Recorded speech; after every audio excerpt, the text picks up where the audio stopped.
자, 지금 시간이 2022년 8월 16일 화요일 오후 8시 9분입니다. 고버스 2840원 2840원이고요 하단선 찍었죠. 네, 제가 말씀드렸던 2850원 아래로 내려왔기 때문에 이제 매수를 해야 되는데 매수를 어디서 할 거냐, 그게 고민이에요 사실. 네, 주봉은 지금 상단선 위에 걸쳐 있잖아요. 그러니까 주봉은 매수가치 제로. 예, 이건 매수가치 제로라고 봐요. 그러니까 지금은 못 사죠. 예, 밑으로 내리면 고민해 보겠습니다. 제 계획은 오늘 미국 증시 오르고 내일 국내 증시 오르면 사고 싶어요. 고버스를. 딱 그 시점에서 사고 싶습니다. 일봉은 뭐 오늘 양봉으로 잘 끝났습니다. 내일 하단선이 올라오는데 하단선이 저가 방어는 안 돼요. 고가 방어도 없고 저가 방어도 없고. 그래서 그냥 올라가면 그냥 쳐다볼 거고요. 반대로 이제 내려오면 사겠습니다. 저는 내일이 디데이예요. 사고 싶은 날이 내일입니다. 타이거도 똑같고 지금 상단선에 걸쳐 있죠. 그러니까 이렇게 올라가면 저는 못 사요. 상단선에선 사고 싶은 생각 없습니다. 그리고 저가 방어할 의지가 없어요. 이제 일본 조만간 이제 연구관에 들어가기 때문에 한번 오르면 한번 해볼만 해요. 그래서 내일 미국 증시가 올라서 국장이 오르면 이제 고버스가 내릴 거잖아요. 내리면 사보고 싶어요. 저는 내일 살 거고요. 뭐 얼마에 살지는 이제 상황을 봐야죠. 어차피 지금 2850원 아래에 있기 때문에 어느 가격에 사든 2850원보단 낮으면 되니까 매수할 만한 가치는 있다고 보여지는데 아직 나스닥이 조금 더 올라야 될 것 같아요. 나스닥이 조금 더 올라줘야 고버스를 매수할 만한 가치가 생기지 않을까. 반대로 오늘 미국 증시 내리면요, 저는 내일 고버스 못 삽니다. 저는 일단 주봉의 상단선보다는 밑으로 내려와야 매수 전략을 가져갈 수 있어요. 그래서 오늘 미국 증시 오르고요. 내일 국내 증시 오르면 뭐 외국인이 공격적으로 선물을 매수하면 종가 부분의 매수를 생각하고 있고요. 왔다 갔다 하면 이제 경우에 따라서 판단을 할 생각입니다. 어쨌든 저는 내일이 디데이예요. 고버스를 사고 싶은 날이 내일입니다. 지금 제가 봤을 때 코스피 200 지수의 차트는요, 글쎄요, 과거의 상황만을 봤을 때는 오르기 힘든 구조라고 생각을 해요. 지금 주봉상으로 뭐 한 달 넘게 상승하고 있잖아요. 그거랑 별개로 오르기 쉽지 않은 환경에 있다라고 보여지는 거죠. 기본적으로 이런 구조에서 바닥을 그린 적은 없어요. 그러니까 지금까지 1986년인가요? 그때 이후로 코스피 지수가 바닥을 그릴 때 지금과 같은 환경 안에서 바닥을 그린 경우는 한 번도 없습니다. 네버예요, 네버. 그러면 여기서 오르면 이제 첫 번째가 되는 거예요. 여기서 바닥을 그리고 이대로 오르면 첫 번째 사례가 됩니다. 다만 볼린저 밴드 20 하단선에서 튕긴 거잖아요. 그러니까 지금 가격이 비싼 건 아니에요. 지금의 코스피 지수나 코스피 200 지수는 위치로 봤을 때는 높다라는 생각은 들지 않아요. 3,300이었잖아요. 지금은 3,300이 아니라 2,500대니까.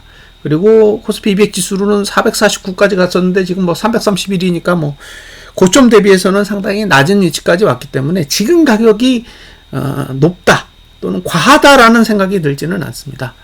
다만 그렇다고 해서 오를 거냐? 그렇지 않았다라는 거죠. 그래서 저는 일단 하방에 대한 생각은 계속 유지를 할 생각이고요. 상방에 배팅할 생각이 아예 없어요. 저는 그렇습니다. 제 생각이 틀릴 수도 있어요. 그런 부분에 대해서 별로 거부감이 없어요. 그러니까 제 생각이 맞을 거라고 생각해서 투자를 하는 게 아닙니다. 그냥 제 생각인 거지, 제 생각이 무조건 옳을 거기 때문에 제가 하방을 보는 게 아니에요. 그러니까 이 동영상을 보시고 투자하시는 분도 본인의 판단을 믿으셔야 돼요. 제가 하방이라고 해서 하방에 투자했다가 위로 가면 본인의 판단이 결여되어 있을 때는 상당한 스트레스를 받으실 수도 있잖아요. 그래서 그런 방식의 투자는 저는 권장하고 싶지는 않아요. 다만 지금의 상태에서 이런 구조로 지금까지 4번 정도 똑같은 구조가 있었는데 그 4번은 모두 다 하락했어요. 그 4번 중에는 IMF도 있습니다. 이렇게 내렸던 케이스가 4번이 있는데 그 중에 하나가 IMF고 그 중에 하나가 리먼 브라더스고 그 다음에 미중 무역 분쟁이 있었던 2018년 그때도 지금과 같은 구조였어요. 근데 대부분 이런 구조에서는 반등은 나왔지만 전고점을 넘길 정도의 상승이 오지는 않았습니다. 그래서 일정 수준 더 올라갈 수도 있다라고 생각이 들지만 제한적이지 않을까. 그리고 전고점이 이제 3,300이고 449잖아요. 거기까지 가려면 130조가 필요해요. 130조. 외국인이 지금 매수한 게 한 4조 정도 될 거예요. 4조. 4조 가지고는 티도 안 나는 거죠. 130조 중에 4조는 돈도 아닙니다. 4%도 안 돼요. 100조에 4조면 4%잖아요. 그러면 130조에서 4조는 몇 프로일까요? 3%? 130조? 3% 될까요? 3% 안 될 것 같은데? 굉장히 작은 금액이에요. 근데 이 작은 금액으로 30% 올렸잖아요. 그러면 이 정도 돈을 4번만 더 쓰면 4번, 그러니까 16조만 더 매수하면 전고점까지 간다는 얘기예요. 그죠? 30%씩 4번이면 120%잖아요. 여기서 120% 더하면 450입니다. 그러니까 앞으로 16조만 있으면 전고점까지 갈 수 있는 자금의 흐름이라는 거죠. 근데 그럼 개인만 원하는 거잖아요. 130조 원어치 들고 있는데 외국인이 16조 매수해서 개인이 16조 손절한다고 해도 개인이 이익이에요. 그러니까 지금 당장 외국인의 현물 매수가 상당한 의미가 있는 것처럼 보이지만 전체적인 맥락으로 봤을 때는 개인의 손절은 거의 없어요, 지금. 그래서 저는 사실상 상방에 대해서 회의적이고요. 그 관점은 지수가 더 오른다고 해도 변하지 않을 거라고 생각해요. 근데 이건 이제 제 판단인 거잖아요. 그래서 상방을 보실 분들은 상방을 보셔야죠. 근데 저는 상방을 보고 싶은 생각은 일체 없습니다. 그래서 일단 오늘 이제 미국 증시가 오르면 내일 정도 고버스를 한 번 더 사고 주봉에서 음봉이 뜨면 그 다음에 이제 그 다음 주에 마저 매수할 생각입니다. 이게 제가 할 수 있는 전부예요.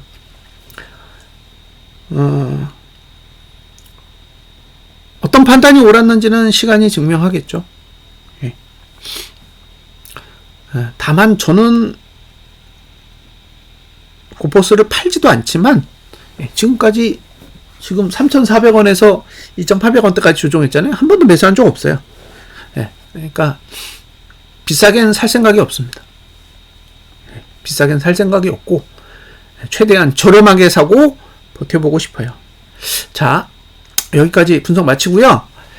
아마 제가 알기로 최근에 고버스를 매수하셨던 분들은 다 이제 좀 물리셨겠죠. 정신적으로 스트레스도 많으실 거고 짜증 날 거예요. 지금의 자금의 흐름은 사실 고버스에게 그렇게 유리하게 흘러가지 않고 있습니다. 그러니까 조금 더 보수적으로 생각하시고 접근하셨으면 좋겠고요. 손절을 하시든 아니면 홀딩을 하시든 투자자의 고유 영역입니다. 스스로 잘 판단하시기 바래요. 누군가에게 핑계를 대거나 책임을 전가한다고 해도 본인이 투자한 결과에 대한 부분은 절대 변하지 않습니다. 그게 이익이든 손실이든 변하는 게 없기 때문에 본인의 계좌를 어떻게 잘 관리할 건지, 그리고 어떻게 판단해서 대응을 할 건지, 이런 부분에 대해서 조금 더 신중한 판단과 고민을 해보셨으면 좋겠습니다. 좋은 오후 되시고요.